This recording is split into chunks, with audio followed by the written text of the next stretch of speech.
Hello everyone, this is Harry Kruger, Game Director of Returnal. Hey everyone, this is Gregory Loudon, the Narrative Director. So today we're really pleased to be here to talk about the latest free expansion for Returnal called Ascension. Ascension contains two modes, one being the co-op and the other one being our new endless mode called the Tower of Sisyphus. Approaching the base of the tower. Can't see the summit, but detecting unusual energy readings from inside. The Tower of Sisyphus is our new endless mode, which is intended to provide some new secrets, some new narrative content, and a new endless challenge for players to sink their teeth into.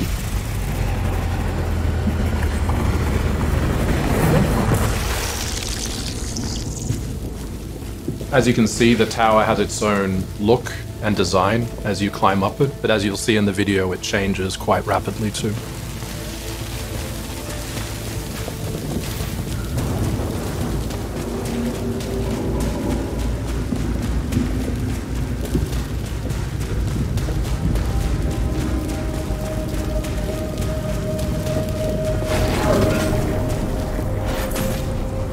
Okay, we've arrived in the tower atrium.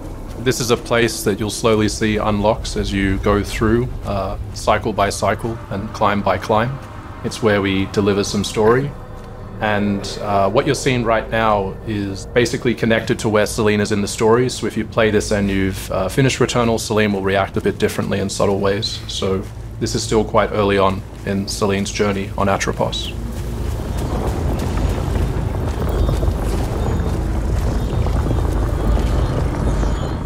So in the Tower of Sisyphus, we wanted to take the strongest elements of Returnal's combat and distill them into a very focused package full of intense action. Similar to a lot of the endless modes we've made in the past, the Tower of Sisyphus also tracks your progress from room to room and phase to phase, and there's also a score that will measure your success in each run, and in order to get the best possible score you'll have a multiplier that you need to keep alive as well. This will be a very familiar element to players who have been accustomed with our previous games, and we felt this is a great way to add some depth and replayability to Returnal through a familiar package but with an entirely new twist. Yeah, when Harry talked to me about this expansion, I thought the idea of creating this infinite, sort of endless place where you could constantly climb was really great, and looking forward to you seeing more and more of it as you go ahead.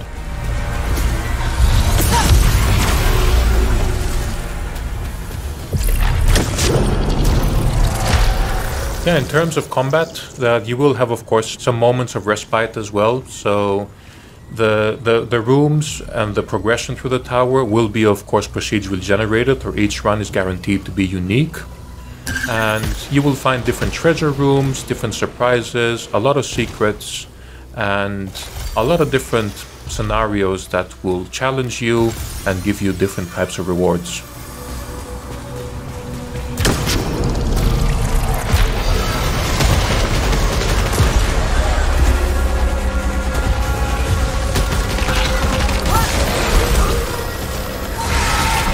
The structure of the tower is fairly straightforward.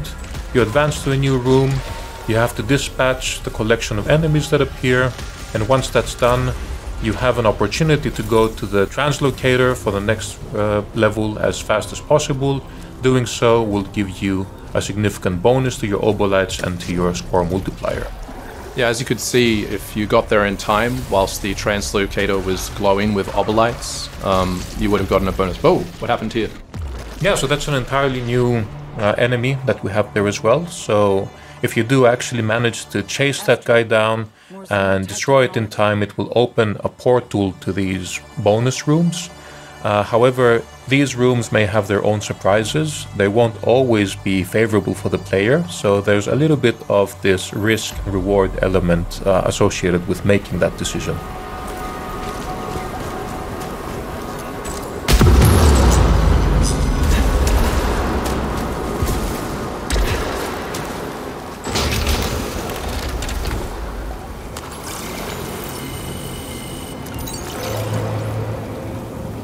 We've been really happy to see the reception that Returnal has gained with the community, and players have responded really positively to like the core combat and the second-to-second gameplay. And we really wanted to just build an entire mode around celebrating that and also rewarding skill for players and just seeing how high you can get in the Tower of Sisyphus. Much like the myth of Sisyphus, you are destined to keep pushing the boulder up as high as you can, but death is inevitable. You will reach a point where the odds are stacked so unfavorably against you that progressing will require a tremendous amount of skill and dedication. So we'll be actually really excited to start seeing how far players can get.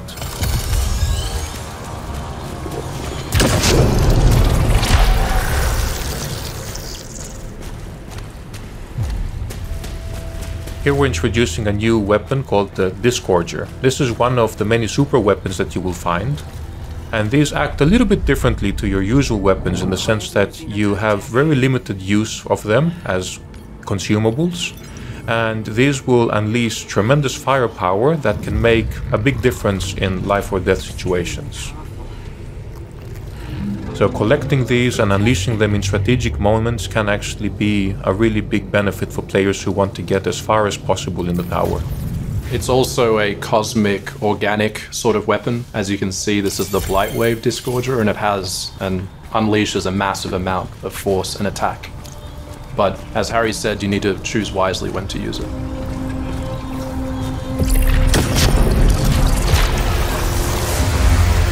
Yeah, and you can keep stacking these as you keep collecting them. And in the beginning, as you get acquainted with the content, you will likely be reaching for these a bit more frequently. Here we go. So here's a quick example of how these super weapons can really decimate your enemies. But you can stack these, and in the beginning you'll probably use them a bit earlier. But as you gain more skill in the mode and you gain access to more advanced phases, you might find yourself stacking them up and saving them for later phases where the odds will be significantly more stacked against you. So this looks quite a bit ominous actually. And there's some rewards stacked up here. So let's see what this all means for the player.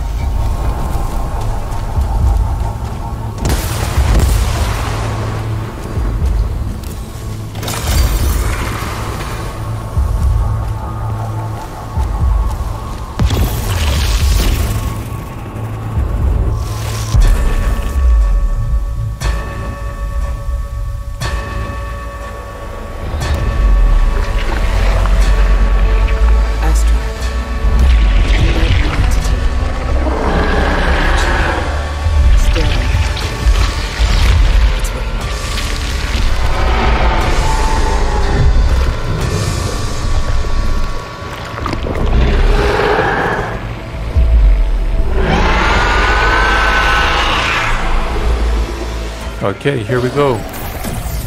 So Algos is actually the personification of pain, both physical and emotional in Greek mythology. And I guess just looking at the onslaught of bullet patterns and attacks, you can see why that was such a fitting name for this encounter.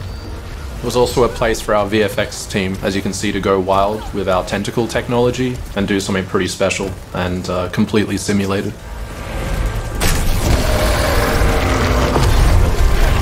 Oh man, and once again, you can't see it now, but I have a huge smile on my face just looking at all the glorious bullet patterns, just feeling the playfield.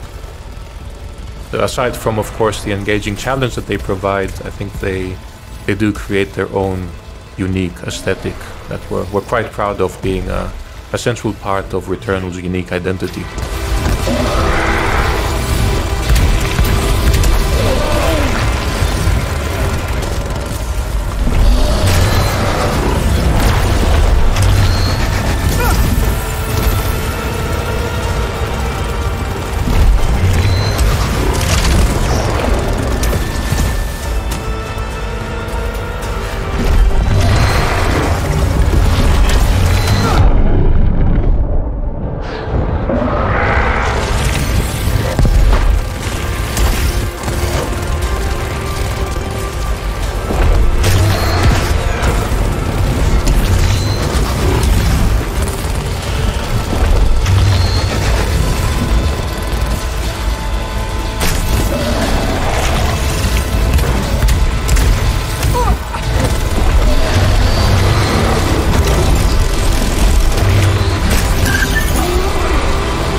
Oh wow, okay, that didn't work out.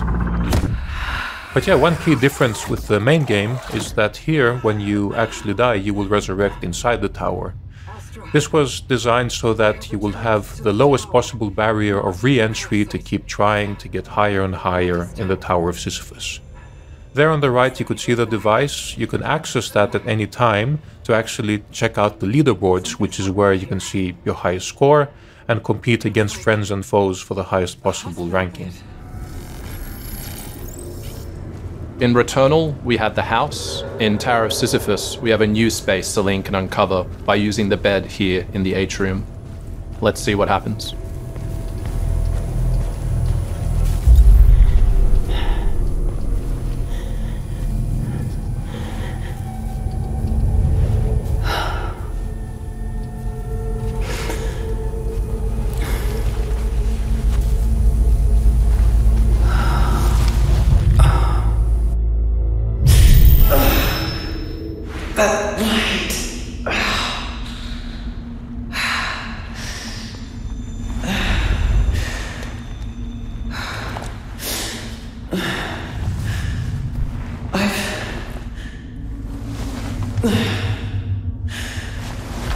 I've been here before.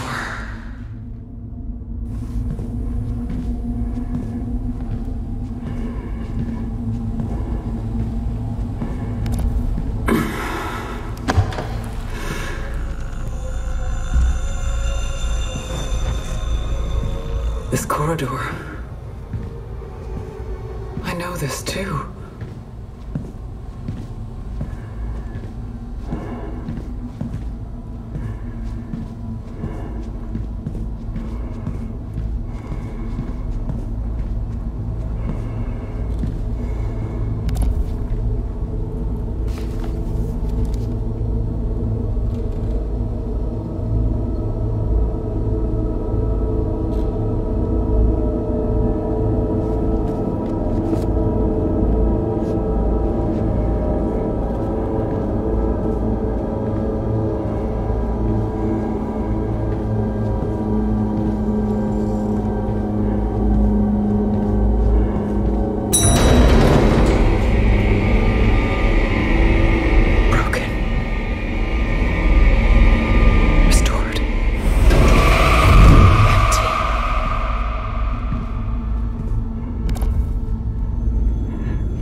Just a taste of what you can experience in the Tower of Sisyphus. As you can see, it's another first-person experience.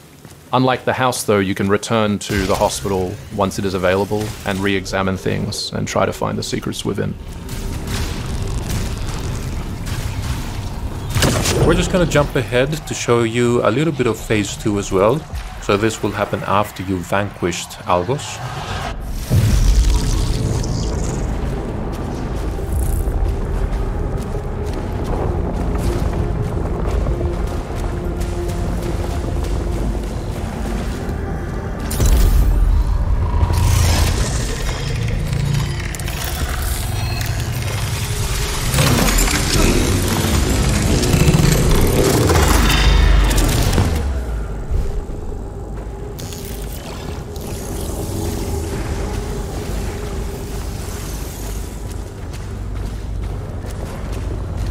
At the end of each phase, you'll get an opportunity to visit the fabricator, where you'll get a chance to use all of the hard-earned obolites that you've accumulated.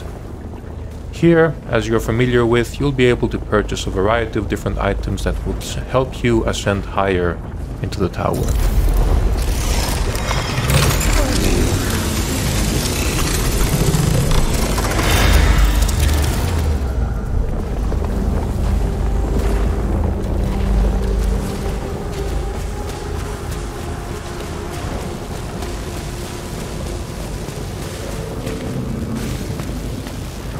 As you can see, the tower has evolved as you ascend as well, so it's not how it was at the beginning, but there is another phase that we will not show you.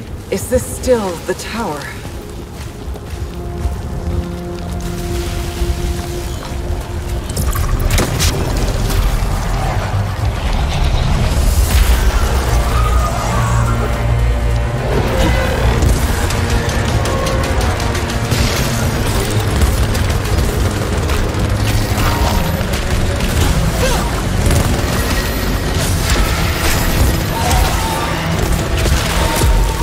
Tower of Sisyphus will also constantly challenge you and challenge you further and further the higher you climb. The higher you climb, obviously the higher the simulation score you can receive, but the risk of going up is prevalent.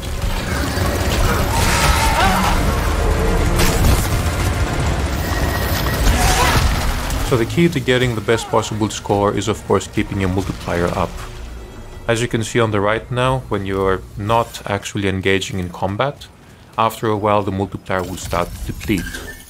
So the mode is designed to maintain some forward momentum and keep that engagement going.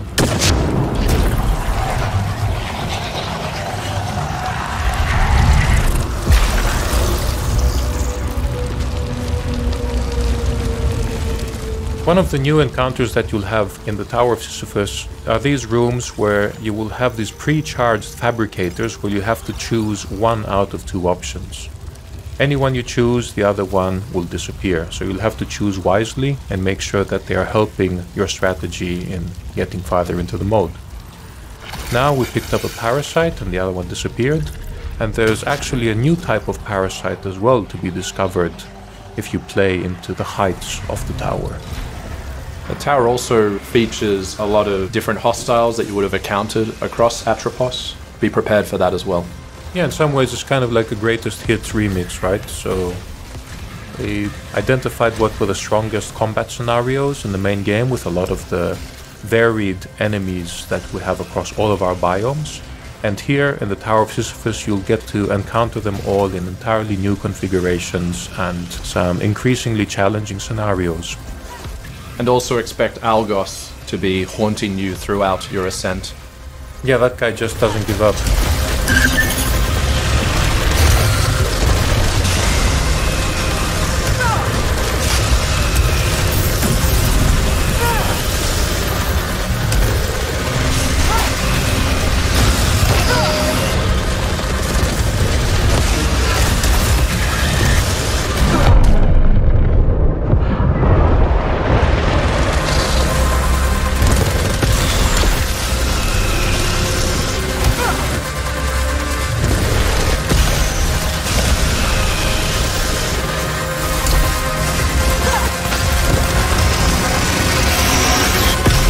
Oh man, that was a close one.